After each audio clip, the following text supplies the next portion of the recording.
여러분, 요한계시록 11장에 두 증인이 나오는데요. 그들의 정체 때문에 온갖 사이비들이 내가 두 증인 중에 하나다 그렇게 이제 주장을 합니다. 여러분, 그런 얘기 많이 들어보셨습니까? 여러분, 이단을 구분하는 한 가지 아주 확실하고 분명한 방법이 있는데요. 그건 내가 계시록의 누구다, 내가 선지자다, 내 말을 들어야 된다, 이런 류는 전부 이단입니다. 여러분, 이런 건 아주 수준 낮은 이단인데 많이 배운 사람이건 아니건 그렇게 많은 사람들이 따르는 걸 보면 정말 미호게임은 대단한 것 같습니다. 자, 우리 계시록 11장 한번 보도록 하겠습니다. 또 내게 지팡이 같은 갈대를 주며 말하기를 일어나서 하나님의 성전과 제단과 그 안에서 경배하는 자들을 청량하되. 자, 여러분, 여기 성전이 나오죠? 그 세대주의로 해석하는 사람들은 이제 종말의 마지막에 있을 그 실제 예루살렘 성전의 회복과 또 유대인과 그 적그리스도 사이 거기에서 벌어지는 전쟁으로 이제 이렇게 해석하는 경우가 많은데요. 여러분, 어느 한 구절만 가지고 그렇게 해석하면 안 됩니다. 계시록 11장은 10장의 연속인 것을 기억해야 되거든요. 여러분, 요한계시록에서 언급된 성전은요, 우리가 지금까지 요한계시록에서 살펴봤듯이 모두 하늘 성전을 언급하고 있지 땅의 실제 예루살렘 성전을 말하고 있지 않습니다. 자, 여기 보니까 청량한다라고 했죠. 청량한다라는 것은 하나님의 심판을 말하는 것이거든요. 근데 누구를 심판해요? 하나님의 백성들에 대한 심판입니다. 여기에 나온 제단도 번제단이 아니고요, 성소 첫째 칸에 있는 분향단을 말하거든요. 이 제단은 헬라어로 디시아스테리온인데 이것은 이제 그 번제단과 분향단을 다 의미해요, 이 제단이라는 말이. 그러나 근데 이 계시록 11장에서는 번제단일 수가 없는 이유는 2절에 보니까 뭐라고 했어요? 번제단에 있는 그 마당은 측량하지 말라라고 했기 때문에 당연히 이 제단은 어디에 있는 제단이에요? 성소 첫째 칸에서 심판을 하는 장면인 겁니다. 자, 그러면 어떤 심판 장면이죠? 여러분, 이 히브리서 공부를 여러분들께서 이제 많이 잘 했으면 금방 답이 나올 수 있을 겁니다. 자, 성소 첫째 칸에 있는 그 제단이 아까 제가 뭐라 그랬어요? 분향단이라 그랬죠. 그러니까 분향단이 성소 첫째 칸에 있습니다. 그리고 이 디시아스테론이 분향단과 번제단을 다 통칭한다고 했어요. 그런데 분향단일 수가 없는 이유는 성전 밖 그 뜰에 있는 건 청량하지 말라 했기 때문에 이 성소 첫째 칸에 있는 디시아스테론일 수밖에 없고, 그래서 이 첫째 칸에서 심판 사역이 벌어지는데 그건 무슨 심판이다라는 것이 이제 히브리서를 공부하면서 많이 제가 말씀을 드렸습니다. 자, 거기서 벌어지는 심판은 무슨 심판입니까? 멸망시키기 위함이 아니라 우리의 유일한 중보자이신 그리스도께서 하늘 성전에서 의인들을 인치시는 재림 전의 심판, 그 제조사위원회에서 하나님의 백성들을 신원해 주는 그 심판의 장면이 지금 벌어지고 있는 겁니다. 자, 2절입니다. 성전 밖 마당은 청량하지 말고 그냥 두라. 이것을 이방인에게 주었은즉 저희가 거룩한 성을 42달 동안 짓밟으리라. 여러분, 이방인들은 하나님을 믿지 않는 사람들이죠. 자, 그런데 이방인들 하나님 믿지 않는 사람이야, 그렇게 해석해버리면 안 돼요. 왜냐하면 여기 보니까 이 이방인들이 어디까지 왔어요? 성전 마당까지 들어온 겁니다. 자, 그러니까 여기 이방인들은 완전히 하나님을 믿지 않는 이방인들이 아니라 하나님을 믿는다고 하면서도 실제로는 이교신을 섬기는 사람들입니다. 그리고 그들이 어떻게 한다고요? 놀라운 힌트가 있죠? 42달 동안 성도들을 박해할 것이다 라고 예언이 되어 있습니다. 그러니까 하나님을 믿습니다 라고 말은 하면서 이방신을 섬기고 또 42달 동안 그리스도인들을 핍박하고. 자, 누굽니까? 여러분, 여기에 딱 맞는 존재는 교황청밖에 없습니다. 여기 아주 익숙한 숫자가 나왔죠? 무슨 숫자예요? 42달. 여러분, 이거 어디서 본 겁니까? 이 42달이 다니엘서와 요한계시록에서 똑같은 기간을, 시간적 기간을 7번 반복하죠. 자, 여기 보니까 다니엘서 7장 25절엔 이걸 뭐라고 표현했어요? 한때, 두때, 반때라고 했습니다. 다니엘서 12장 7절에 또 한때, 두때, 반때가 나와요. 그것을 요한계시록 11장에서 42달이라고 했고요. 조금 이따 볼 요한계시록 11장 3절에 1260일이라고 같은 기간입니다. 그리고 12장 6절에 또 1260일 반복되고요. 그리고 12장 14절에 그것이 다니엘서에서 나왔던 한때, 두때, 반때라는 표현을 다시 반복하고요. 요한계시록 13장 5절에 가서 또 42달이 나옵니다. 자, 그러니까 한때는 기간이 얼마예요? 1년이죠. 1년을 의미하니까 이제 12달이에요. 그러면 한 달은 며칠이었습니까? 30일. 그래서 한때는 360일입니다. 두 때는요, 2년을 의미하죠. 그러니까 24달이에요. 한 달은 30일이니까 곱해보면 720일이 나옵니다. 반 때는 당연히 반년이겠죠. 6달이에요. 한 달은 30일이니까 180일. 그래서 이 달수를 더하면 총 몇 달입니까? 산수해보세요. 42달입니다. 그리고 여기 일수를 더해보세요. 며칠입니까? 1260일입니다. 여러분, 이 성경은 이렇게 정확한 겁니다. 여기 계속 반복되는 이 숫자와 이 날짜들이 그냥 있는 게 아니에요. 그냥 7번 반복한 게 아닙니다. 얼마나 중요한 숫자였으면 이렇게 계속 반복했겠습니까? 자, 1일은 1년이라는 원칙은 우리가 이미 이제 전에 다 공부를 했었습니다.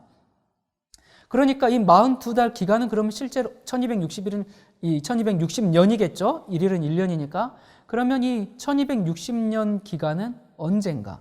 언제예요? 네. AD 538년부터 1798년까지 중세 교황청이 그리스도인들을 핍박한 기간입니다. 여러분, 이 42달이 그냥 1260일은 1일은 1년이라는 원칙에서 1260년입니다. 자, 오늘 시간이 없어서 이제 이 부분은 넘어가는데 여러분들께서 그 성경의 예언들 9회 진짜 기독교, 가짜 기독교를 좀 참조하시면 좋을 것 같습니다. 자, 3절과 4절입니다. 내가 나의 두 증인에게 권세를 주리니 저희가 굵은 베옷을 입고 1260일을 예언하리라. 이는 이 땅의 주 앞에 섰는 두 감람나무와 두 촛대니. 자, 여러분, 드디어 두 증인이 나왔습니다. 그런데 성경 자체가 두 증인이 누구다라고 확인해줘요. 두 증인은 감람나무와 두 촛대라고 했어요. 자, 여러분, 이것은 이 구약성경 스가랴 4장에 나오는 장면이거든요. 그러니까 계시록은 대부분의 상징을 어디서 가져왔어요? 구약성경에서 가져왔거든요. 그렇기 때문에 구약성경을 올바로 이해해야 계시록을 풀 수 있다고 말씀을 드렸습니다, 전에. 자, 여러분, 한 가지 분명한 것은 이 두 증인이 사람은 아닙니다. 왜냐하면 두 증인이 1260년 기간 동안 예언했기 때문에 그래요. 여러분, 이 1260년 동안 산 사람이 없죠. 네.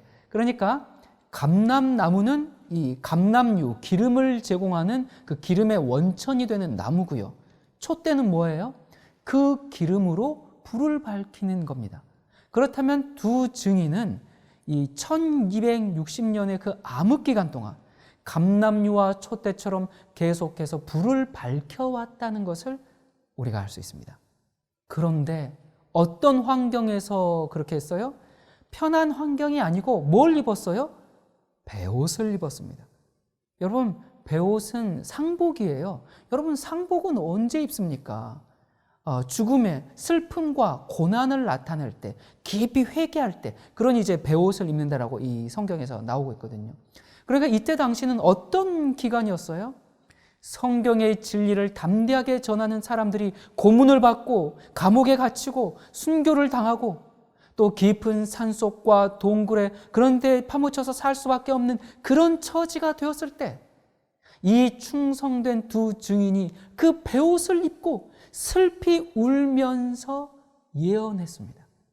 여러분, 예언이라는 게 언제 무슨 일이 생길 것이다 뭐 이런 게 아니고 말씀의 다른 말이 예언이거든요. 자, 여러분, 중세 시대를 무슨 시대라고 부릅니까? 다크 에이지, 암흑 시대, 중세 암흑 시대라 그래요. 그 어두움의 시대에, 슬픔과 그 고통의 시대에도 우리에게 끊임없이 어둠을 밝혀주는 등이 되고 빛이 되는 것이 무엇이었을까? 여러분, 시편에 보면 주의 말씀은 내 발의 등이요 내 길의 빛이라고 말씀하신 것처럼 하나님의 말씀인 이 신구약 성경은 캄캄한 어둠 속에서 슬픈 노래를 부르는 빛이었습니다. 예수님은 성경을 가리켜서 이 성경이 곧 내게 대하여 증거하는 증인이라고 그랬어요. 그렇게 말씀하셨습니다. 그러므로 이 두 증인은 구약 성경과 신약 성경을 말하는 것입니다. 성도들이 고난을 당하는 그 중세 암흑 시대 동안 이 성경 말씀은 그들과 함께 슬퍼했고 또 그들에게 위로가 되고 하나님의 뜻을 전하는 증인이었고 어둠을 밝히는 등불이었던 것입니다.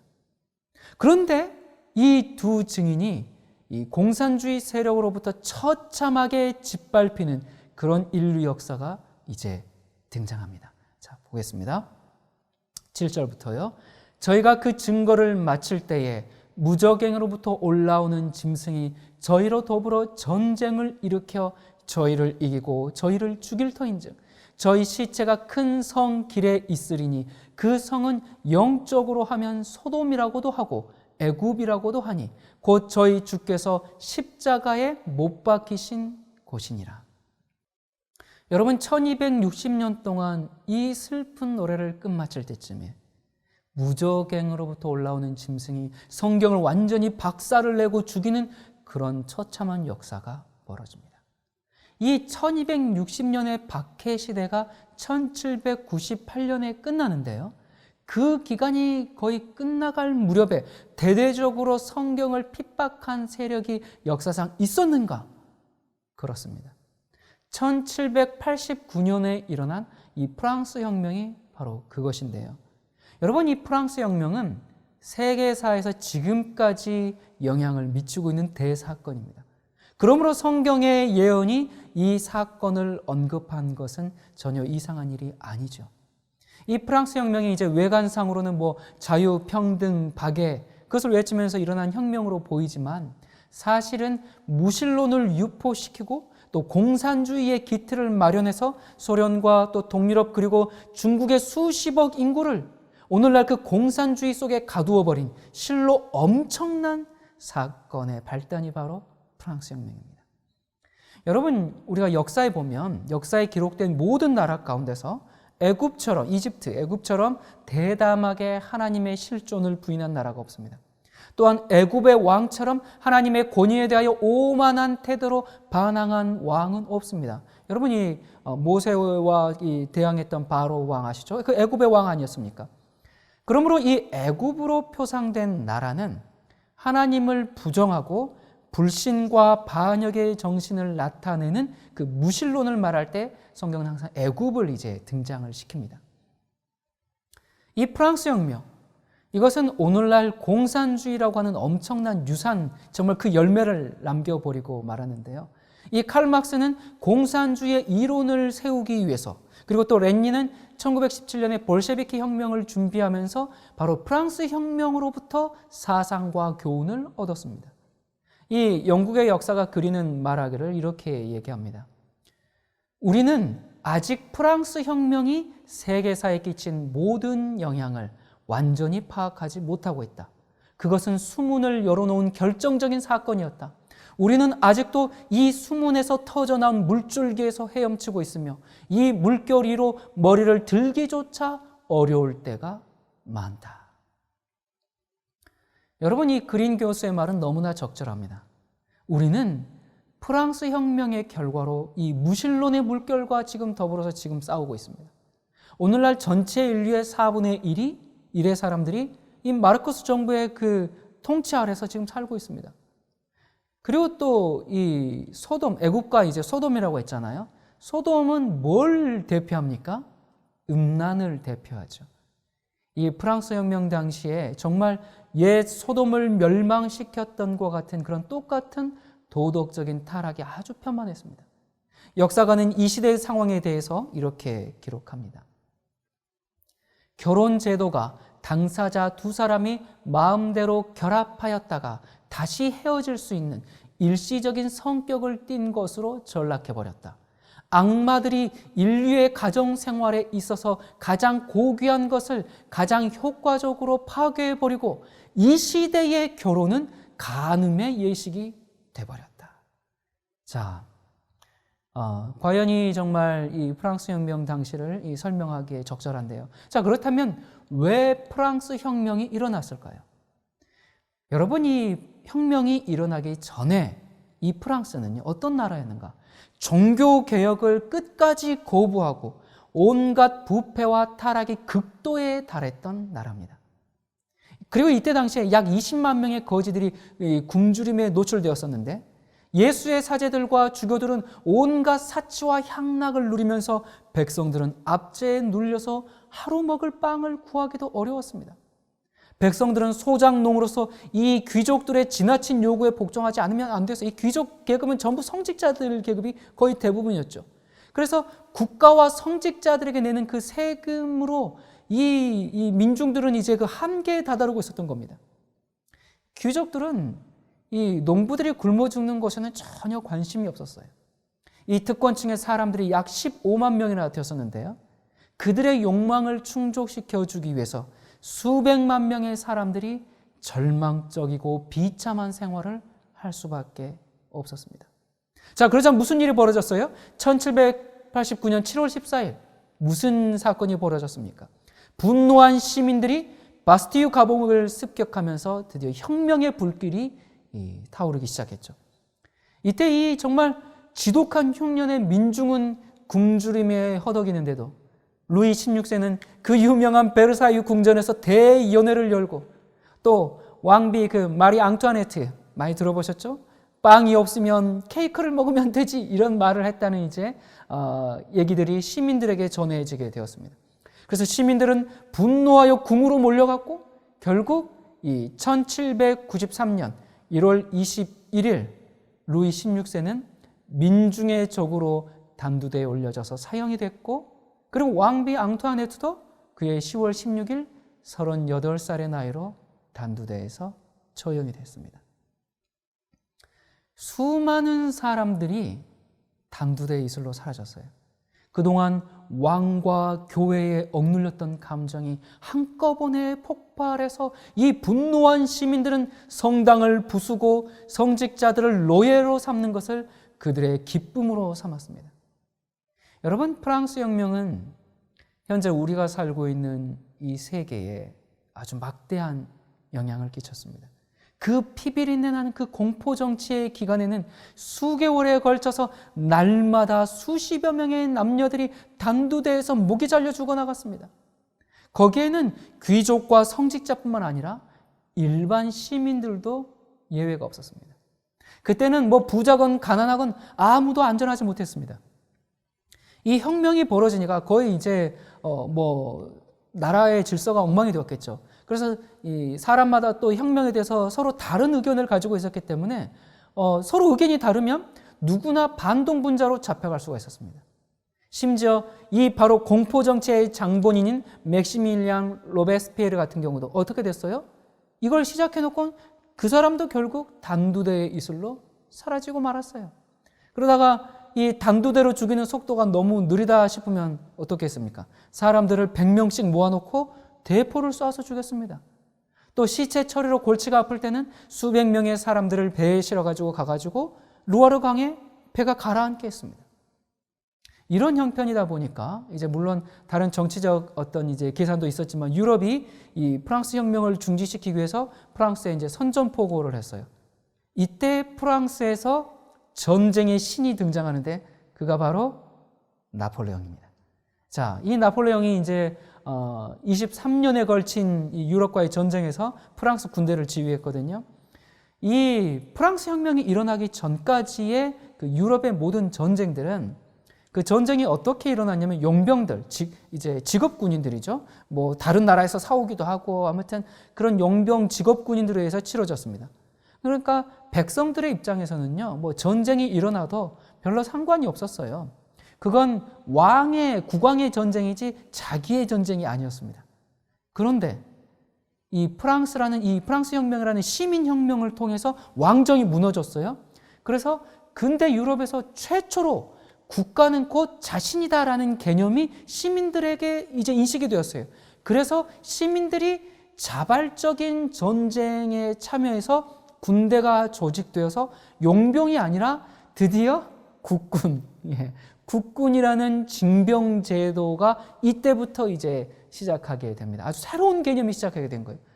이로써 이제 유럽은 예전의 유럽이 아닌 정말 한 획을 긋는 또 프랑스 혁명의 이제 유산이죠. 자, 그런데 이 프랑스 혁명이 갑자기 이루어진 게 아닙니다. 왜 이런 일이 발생했는가? 바로 아까도 잠깐 말씀드렸는데 종교 개혁을 거절한 그 결과, 그 대가로 프랑스 혁명이라는 대참사를 열매로 거둬들이게 되었습니다. 이게 무슨 얘기인가? 여러분이 가톨릭 주교들이 이제 프랑스 정부와 연합해가지고 이제 1500년대, 1517년부터 시작한 이제 이 16세기의 종교 개혁을 아주 잔인하게 진압하고 배척했습니다. 그래서 이 프랑스는 이제 개신교인들에게 그 개신교인들 머리에 현상금을 붙였어요. 그래서 개신교인들은 들짐승처럼 사냥의 대상이 되었습니다. 여러분 그 독실한 카톨릭 신자였던 그 왕후 카드린 드 메디치 아십니까? 1572년 바돌로메 성일의 그 대학살을 계획하게 되죠. 그때 당시에 이제 개신교인들은 국왕이 종교의 자유를 주겠다라는 말을 믿고 이제 집에서 자고 있었는데 이 메디치 왕후가 그 약속을 어기고 종소리를 신호 삼아서 새벽 2시부터 이제 학살이 시작되어서 2개월 동안 전국적으로 7만 명의 개신교인들을 학살했습니다. 이 개신교인들을 학살한 소식이 전해지자 이제 교황 그레고스 13세는 이 사건을 축하하기 위해서 이 지금의 바티칸 성당, 성 베드로 성당에다가 3장의 벽화를 그리게 합니다. 그래서 하나는 개신교 지도자를 습격하는 장면, 그리고 또 학살을 음모하는 그 회의에 참석하고 있는 왕, 그리고 학살을 하고 있는 장면, 이것을 이제 그리게 했죠. 그리고 이 교황은 기념 메달을 제작했고요. 또 칼 황제에게 축하의 황금 장미를 보냈고요. 로마에서는 기쁨의 축포를 쏘았고 이 사건을 기념해서 모든 교회에서는 종을 울리고 성가대의 찬양과 거창한 축하 행렬로 대혼잡을 이룬 일은 너무나 역사에 잘 알려진 이야기죠. 이 프랑스에서 개신교인에 대한 박해는 이것으로 끝이 아닙니다. 이제 시간이 흐를수록 이 개신교인, 프랑스의 개신교인들은 이제 위그노들이라고 불렀는데요. 이제 그 위그노들에게 가해진 박해는 참 눈물겼습니다. 그들은 이제 프랑스 전체 인구의 10분의 1에 해당하는 200만 명에 가까웠는데요. 이 사람들은 시민으로서 아무런 권리를 보장받지 못했을 뿐만 아니라 이 용기병이라는 그 병사들을 위그노 마을에 보내가지고 자 너희들은 거기 가가지고 절도, 강간, 살인 뭘 해도 마음대로 해도 너희들을 범죄를 묻지 않겠다. 그렇게 해서 그 병사들을 보낸 겁니다. 이 사람들에게 잡히면 또 노예로 팔려가고 죄수들이 그 노를 져서 이제 다니는 그 갤리선에 노예로 팔죠. 그래서 죽을 때까지 그렇게 고역을 당했습니다. 왜요? 무엇 때문에요? 신앙 때문에. 여러분이 이때 당시에 이제 국왕 루이 14세가 위그노들이 프랑스를 떠날 때까지 법적인 보호를 다 거둬버리고 재산을 다 빼앗았거든요. 이 개신교 신자들은 낮에는 동굴에 숨고 또 밤에는 산을 넘어서 탈출했어요. 그나마 빠져나간 사람들은 다행이었습니다. 빠져나가지 못하고 붙잡힌 사람들이 당한 그 고통은 정말 말로 다 표현할 수가 없습니다. 여러분 참 우리는 지금 정말 편리한, 편안한 그런 시대에 살고 있습니다. 이 1800년대 미국의 교회 역사가인 이 필립 샤프는 이렇게 얘기합니다. 프랑스는 종교개혁을 배척하여 결국 혁명이라는 결과를 거두었다. 여러분 이 프랑스는 카톨릭 주교들이 귀족 출신이었고 이들은 당연히 국왕과 밀착되어 있었죠. 그래서 카톨릭은 수세기에 걸쳐서 개신교인들은 왕을 위협하고 뭐 국가의 질서를 파괴하고 이단제이기 때문에 이들을 처형해야 되고 추방해야 됩니다. 이렇게 왕을 설득하고 백성들을 설득하고 교육시키기를 250년 이상 그렇게 사람들에게 말해왔습니다. 그러다 보니까 정말 덕망 있었던 사람들, 질서를 잘 지키는 사람들, 정말 왕위를 충성스럽게 옹호해줄 그 사람들이 전부 이단자라는 그 죄인의 딱지를 붙인 채 프랑스에서 점점 사라졌습니다. 그와 함께 국가는 점점 쇠퇴되어 가서 더 이상 추방할 만한 그런 양심을 가진 사람들이 남지 않은 겁니다. 더 이상 화영주로 끌려갈 만한 신앙을 가진 사람들도 없어졌고 추방할 애국자도 더 이상 볼 수 없게 되었습니다. 그래서 마침내 프랑스는 무서운 혁명이 일어난 결과를 초래하게 됩니다. 이제 그 가톨릭은 자기들이 그 가혹한 교육을 너무나 철저하게 시켰다는 사실을 뼈저리게 깨닫게 되었습니다. 이 프랑스 국민들이 과거 수세기 동안 가톨릭으로부터 배운 게 뭐예요? 그 가톨릭으로부터 배워온 방식 그대로 가톨릭 성직자들을 처벌하게 된 겁니다. 이 프랑스 혁명 기간에 약 5천 명의 사제들을 처형시켰고요. 그리고 수세기 동안 개신교인들을 이 빈번히 처벌한 방식이 뭐였어요? 이제 프랑스 국민들이 900여 명의 성직자들을 겔리 선박의 노예로 팔아버렸습니다.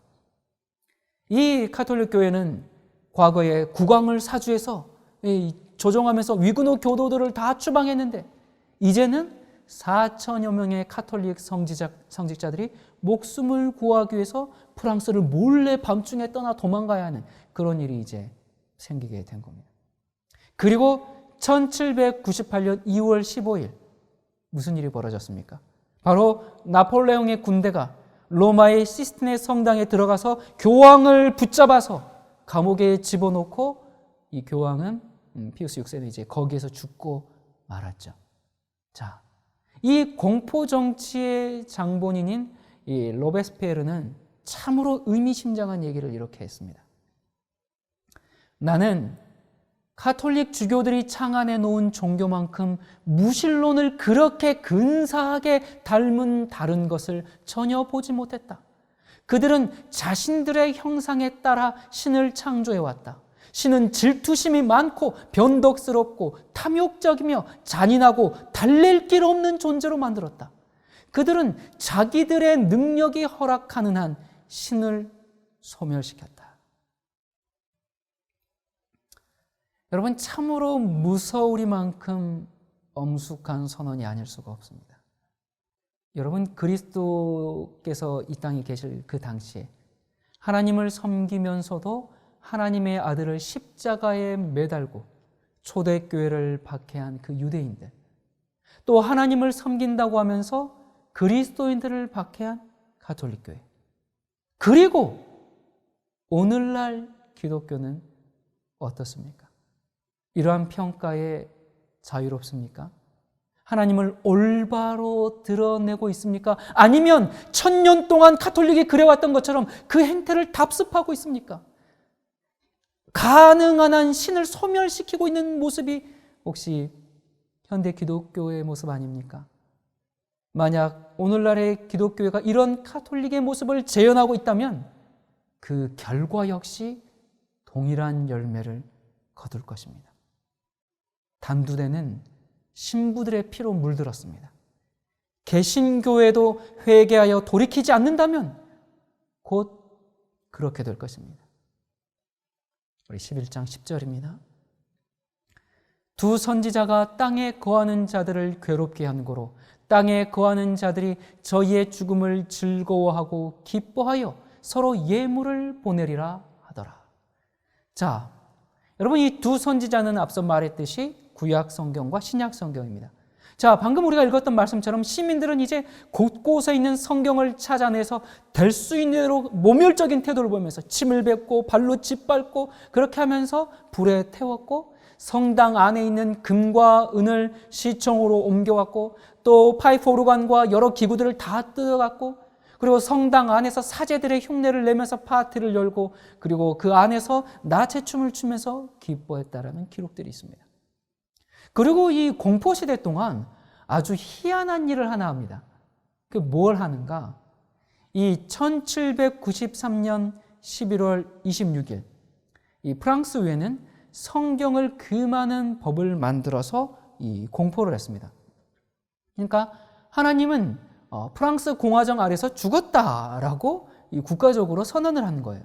그러면서 예수 그리스도를 사기꾼으로 선언하고 사탄에게 최고의 존경이 주어졌습니다. 그리고 이제 이성의 여신을 숭배했는데요. 이 젊은 오페라 여자 가수를 이제 이성의 여신으로 치장한 후에 이제 화려한 마차를 태워서 이 여신은 이제 군중들의 열렬한 환영을 받으면서 이 노틀담 성동으로 이제 들어가게 됩니다. 거기서 이제 하나님의 위치를 차지해서 높은 제단 위에 앉아 경배를 받았습니다. 사람들은 이성 만세를 부르고 이제 그녀를 경배했죠. 여러분이 애들 장난 같지만 이게 정말 한 국가가 공식적으로 성경을 폐지한 후에 행한 일입니다. 또 이 시대의 특이한 점은 일주일 제도는 어디서 왔어요? 여러분 일주일 7일 제도가 어디서 왔습니까? 성경에서 왔어요. 성경 외에 어떤 문헌에도 없죠. 그래서 성경의 창조주기, 창조에서 온 거 아닙니까? 그렇기 때문에 창조를 기억하는 그 일주일 제도를 폐지하자 10일 제도를 만들어서 10일마다 휴식하되 그날은 가장 난잡스러운 날로 이렇게 이제 바쳐지게 됐습니다. 이때 19세기 프랑스 정치가였던 티에르가 이제 이렇게 얘기했습니다. 한 국가가 연출해 놓은 이 광경을 목도할 때 우리는 매스컴 이외의 다른 어떤 감정도 느낄 수 없다. 이렇게 표현할 만큼 여러분 인간의 이성을 높이는 그 시대에 인간의 미개함은 극치를 달렸습니다. 여러분 얼마나 역설적입니까? 여러분 이때 당시 사람들이 이 종교가 이 사람들을 이성적으로 사고하지 못하게 한다 그러면서 신을 부정하고 이제 합리주의, 계몽주의 그 이성을 신으로 높이자 하면서 그렇게 했던 사람들이 하는 행동이 정말 비이성적이고 반이성적인 원시 종교의 추종자들이 된 겁니다. 신을 부인하면 결국 이렇게 됩니다. 신을 부인하는 순간 스스로를 짐승의 수준에 놓을 수밖에 없습니다. 이때 당시에 사람들은 방종을 자유로 오해해서 스스로 죄악의 노예가 된 것을 기뻐했지만 그러나 이때 당시의 사회에서 안전한 사람은 한 사람도 없었습니다. 오늘의 승리자가 내일에는 반역자가 돼서 정죄를 받고 포악과 음란이 극도에 달했습니다. 왕을 처형하고 그리고 또 왕에게 사형 선고를 내린 자들도 또 왕의 뒤를 이어서 단도대로 끌려갔습니다. 시민들은 여러 당파로 나뉘어서 피차에 서로 물어뜯고 견해가 다를 때는 서로 죽이고 이때 당시에 자코뱅 당원들은 예전에 카톨릭이 개신교인들에게 그랬던 것처럼 젖먹이 아기들을 어머니에게서 떼어내서 창끝에 꽂아가지고 거리를 활보하게 됐습니다. 이렇게 해서 정말 세계사에서 공포시대라는 뚜렷한 시대를 초래하게 되었습니다. 여러분이 가톨릭은 사람들을 정신적인 노예 상태로 만들어야 자신들의 뜻대로 조종할 수 있다는 것을 알았죠. 그래서 쇠발굽으로 백성들을 짓밟았습니다. 그렇게 해서 자기들만을 신봉하게 만든 정말 비성서적인 교리로 사람들의 정신을 사로잡았는데 그 결과 어떻게 되었습니까? 자기의 교리를 맹종하는 대중을 만들기는커녕 그들을 완전한 이교도와 혁명가로 만들어버렸습니다. 왜냐하면 민중이 알았던 그 유일한 신은 가톨릭의 하나님이었고 그들이 알았던 유일의 종교도 가톨릭의 교리였기 때문에 그들은 가톨릭의 탐욕과 잔인성이 전부 성경에서 나온 것으로 알았기 때문에 당연히 성경을 배척했죠. 여러분 가톨릭이 하나님을 잘못 나타냈기 때문에 이제 사람들은 가톨릭만 버릴 뿐만 아니라 성경과 하나님까지 거절하는 그런 비참한 상황에 이르게 된 겁니다. 그들은 그 압제받던 폭정 아래서 배운 대로 자기를 압박하던 자들에게 똑같이 갚아주게 되었습니다. 여러분, 믿는 사람들이 똑바로 살지 않을 때 그것은 하나님께도 치욕이 되지만 세상 사람들에게서도 조롱거리가 된다는 사실을 뼈저리게 기억하시기 바랍니다. 하나님께로부터도 반드시 심판을 받겠지만 결국은 세상에서도 배척을 받는다는 사실을 알아야 합니다. 자, 9절입니다. 백성들과 족속과 방언과 나라 중에서 사람들이 그 시체를 사흘 반 동안을 목도하여 무덤에 장사하지 못하게 하리로다. 그런데 3일 반 후에 하나님께로부터 생기가 저희 속에 들어가매 저희 발로 일어서니 구경하던 자들이 크게 두려워하더라. 여러분, 여기 보니까 성경이 사흘 반, 3일 반 동안 죽었다가 다시 살아난다라고 예언되어 있습니다. 자, 이 3일 반은 당연히 3년 반이죠. 자, 그렇다면 이게 무슨 일인가? 이 프랑스 의회가 1793년 11월 26일에 뭘 발표했어요? 성경을 말살하는 것을 공식 결의했죠. 그러나 이제 성경이 폐지되고 또 창조를 기념하는 일주일 제도는 사라져버리고 이성의 여신이 숭배를 받고 그렇게 되자 프랑스가 어떻게 됐습니까? 완전히 최악의 무질서와 혼란에 빠져들어갔죠. 범죄는 증가하고 이 7일 주기가 파괴되고 10일 제도하니까 국민의 건강은 피폐했고요. 사회는 공포 분위기에 사로잡혔습니다. 그래서 할 수 없이 프랑스는 사흘 반, 즉 정확히 3년 반 후인 1797년 7월 17일 성경을 의회에서 다시 회복시켰습니다. 온 세계는 성경을 거절한 결과로 생긴 이 가증한 범죄에 대해서 놀라움을 금치 못했습니다. 사람들은 하나님의 말씀이 인간 사회에서 정말로 필수적인 것임을 인정할 수밖에 없게 되었습니다. 이렇게 성경은 또 한 번 그 예언을 정확히 성취시키면서 하나님의 증인으로 우뚝 서게 됩니다. 12절입니다. 하늘로부터 큰 음성이 있어 이리로 올라오라 함을 저희가 듣고 구름을 타고 하늘로 올라가서 저희 원수들도 구경하더라. 자, 이제 이 무실론이 이 하나님의 두 증인에 대해서 도전했지만 그 두 증인은 오히려 어떻게 됐어요? 전에 없이 높임을 받은 겁니다. 그래서 어떻게 높임을 받았는가? 바로 이제 이 성경이 회복되면서 동시에 1804년에 영국 성서 공회가 발족하게 됩니다. 그리고 조금 지나서 1816년에는 미국 성서 공회가 설립되어서 대량으로 성경을 보급하기 시작해서 현재는 1000개 이상의 언어로 번역되어서 보급되고 있습니다. 실로 엄청난 성경의 부활이죠. 하나님 없이 벌어지는 이 참담한 결과들을 바라보면서 비로소 하나님을 두려워하고 영광을 돌리기 시작한 것입니다. 일찍인 무신론자 볼테르는 이렇게 장담을 했었죠. 12명의 사람이 그리스도교를 세웠다는 말을 나는 지칠 정도로 반복하여 들어왔다. 그러나 이것을 무너뜨리는 데는 오직 한 사람으로 넉넉하다는 것을 나는 증명할 것이다. 여러분, 이 볼테르는 죽었습니다. 볼테르가 죽은 후 여러 세대가 지나갔죠. 이 볼테르뿐만 아니라 수백만의 사람들이 성경을 대적하여 싸우는 그 투쟁에 가담했습니다. 그러나 성경을 멸절시킬 수는 없었습니다. 여호와께서는 이렇게 말씀하십니다.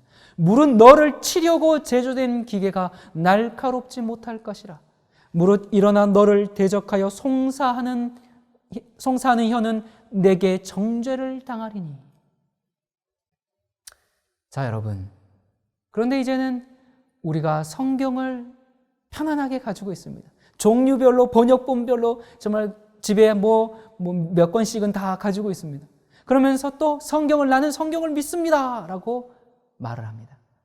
그런데 실제로는 성경을 무시하고 외면하고 있다는 그 아이러니한 사실을 아십니까? 하나님을 믿는다 그렇게 말하는 사람들의 마음이 죄악적이기 때문에 성경의 참 진리를 원하지 않습니다. 자신의 욕망을 방해하기 때문에 적당히 믿기를 원합니다. 그러므로 사탄은 그런 사람들이 좋아하는 속임수를 교회의 설교를 통해서 제공해 줍니다. 이렇게 기독교는 망하고 말 것인가? 그러나 하나님께서는 이 세상에서 성경, 오직 성경만을 모든 교리의 기준과 삶의 기초로 삼고 따르는 한 백성을 가지실 것입니다. 신학자들의 의견이나 또 종교회에서 정한 신조 또는 다수의 사람들이 믿는 그런 교리에 일치되지 않을 수도 있습니다. 그러나 우리의 신앙을 결정할 때 이런 것들이 기준이 되면 안 됩니다. 여호와가 이같이 이르노니 그 분명한 말씀에 일치되는지 우리가 확인해야 합니다. 사탄은 하나님 대신에 사람들에게 주의를 끌게 하고자 끊임없이 노력하고 있습니다. 사탄은 사람들이 하나님의 말씀대로 살기 위해서 스스로 성경을 상고하는 대신에 어떻게 해요? 목사나 감독이나 신학 교수들을 그들의 지도자로 바라보도록 이끕니다. 이렇게 하면 이 사탄은 지도자들의 마음을 지배함으로써 자기 뜻대로 사람들에게 영향을 줄 수 있게 됩니다. 여러분, 그리스도께서 이 세상에 오셨을 때도 그랬습니다. 백성들이 처음에는 주님의 말씀을 참 즐겁게 기쁘게 들었어요. 그런데 이 대제사장과 또 나라의 이 정치가들이, 지도적인 인물들이, 랍비들이 주님의 가르치심을 책잡고 부인하기로 결심했죠. 비록 그들이 주님께 대해서 죄를 찾아보려고 아무리 노력했지만 헛된 수고만 했죠. 정말 주님의 말씀에 나타난 그 하나님의 능력과 지혜를 깨닫지 않을 수가 없었어요. 그런데 그들은 스스로를 편견 속에 가둬놓고 예수님께서 메시아 되시는 그 가장 분명한 증거를 거부했습니다. 여러분, 이 예수님을 반대하는 그 사람들은 당시에 그 사람들이 어땠어요? 어릴 때부터 자기들이 이제 존경하도록 가르침을 받아온 그 사람들이었거든요. 그러니까 이 백성들이 보니까 그 지도자들, 백성들은 정말 그들의 권세에 의해서 이제 아무 이의 없이 그냥 순종하고 맹종하고, 그렇기 때문에 이 사람들이 아니, 우리의 랍비들과 왜 율법사들과 학자들이 예수님을 믿지 않을까? 다 이유가 있지 않겠어? 아니, 이렇게 훌륭하신 분들이 믿지 않는데 저 젊은 청년이 메시아일 리가 없지. 이 만일 저 예수라는 사람이 그리스도라면 이 경건한 지도자들이 그 예수를 영접하지 않겠어? 이렇게 생각하게 된 겁니다. 이렇게 그때 당시의 지도자들의 영향으로 유대인들은 예수 그리스도, 우리의 구주 되심을 거절하게 되었습니다. 그런데 오늘날에도 그 제사장들과 랍비들에게 있었던 그 정신이 오늘날에 매우 훌륭한 것처럼 보이는 그 많은 사람들에 의해서 여전히 반복되어 나타나고 있습니다. 그들은 신학이라는 편견에 사로잡혀서 성경 그대로의 진리를 깨닫지 못합니다. 하나님의 말씀 그대로를 연구하기를 거부합니다. 사람들은 자기들에게 속한 사람의 수가 많은 것, 또 재산이 풍부하고 또 인기가 있고 대형 건물을 가진 것을 내세우면서 참된 진리를 전하는 사람들을 이단이라고 치부하고 소수의 가난하고 인기 없는 자들을 멸시하죠. 여러분, 가톨릭은 성경을 해석하는 권리를 누구한테 줬어요? 오직 성직자들만 할 수 있도록 했습니다. 신자들이 성경을 읽고 해석하면 화형으로 다스렸습니다. 성직자들만이 하나님의 말씀을 설명할 수 있다는 이유로 성경은 일반 사람들에게 주어지지 않았습니다. 그런데 종교개혁은 모든 사람에게 성경을 주었습니다. 그런데 여러분, 이 가톨릭과 같은 원칙이 오늘날 개신교에서도 여전히 영향을 발휘하고 있습니다. 물론 성경을 못 보게 하지는 않아요. 오히려 독려하죠. 전교인 필사 성경, 또 성경 100번 통독, 이 성경을 몹시 사랑하는 그런 모양새를 갖춥니다. 그런데 문제는 이 사람들이 성경의 교훈을 교회에서 설명한 대로만 받아들이도록 가르침을 받고 있다, 그 말입니다. 이것이 성경적인가? 그걸 생각하는 것이 아니라 이것이 우리 교회에서 가르치는 것과 같은가? 거기에 초점을 둡니다.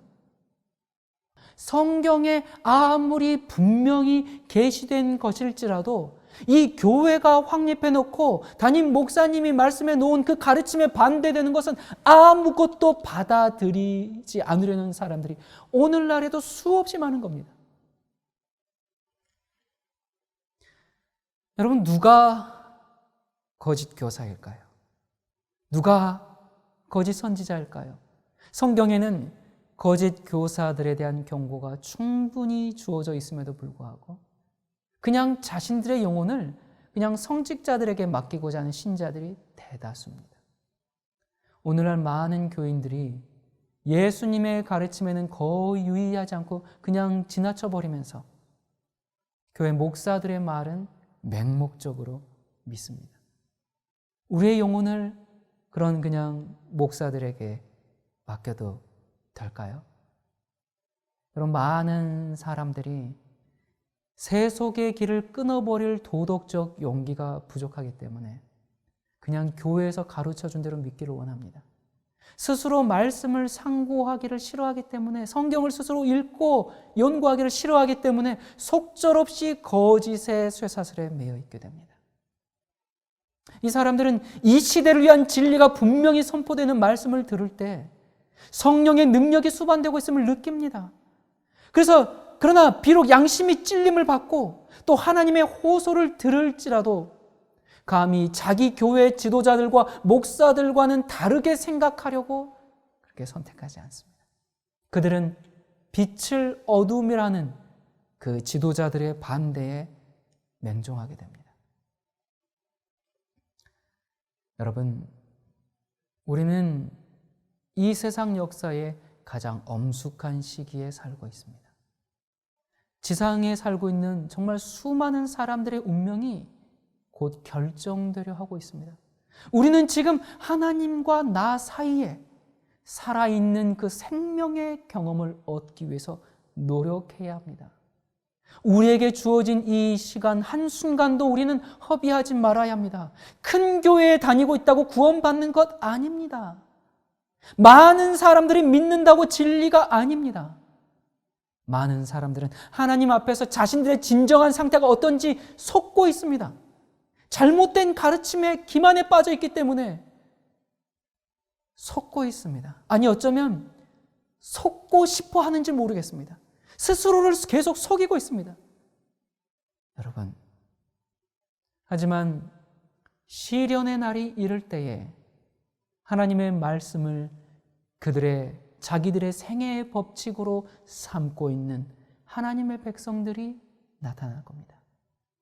여러분, 여름에는 이 상록수와 다른 나무들을 뚜렷하게 구분할 수가 없죠. 그런데 겨울에 찬바람이 쌩쌩 불어오게 되면 상록수는 변함없이 남아있지만 다른 나무들은 잎이 다 떨어져서 벌거숭이가 되고 맙니다. 여러분, 이처럼 지금은 마음이 거짓돼요. 탐욕적이에요.